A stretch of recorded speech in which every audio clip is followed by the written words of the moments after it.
आता घरात येशील का तिथूनच आई करशील? बाई उद्या महाशिवरात्री आहे ना, मग तू काय काय बनवणार आहे खाले? बाप्पा तू कोण विचारून राहिला? तू सांग तर बघ.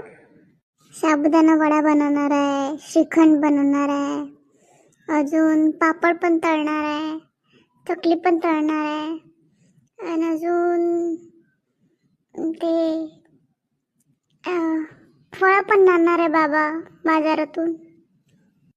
अजून नायलॉन साबुदाण्याचा चिवडा पण बनवणार आहे. पण तू विचारून कोण राहिला? आणि तुला आवडते म्हणून बाबा खव्याची जिलेबी पण आणणार ना? हो आणणार आहे ना. तू खरंच सगळं बनवणार आहे ना?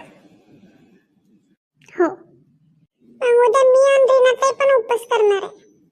रीनाताई सकाळी सांगून गेली, आईला विचार म्हणे उद्या काय बनवणार आहे. चांगलं चुंगलं बनवत असन तर आपण उपवास करतो म्हणून सांग म्हणे, नाही तर आमच्यासाठी मॅगी बनव म्हणे. बरं मग सांगतो ना बाबाला मॅगी आणायला.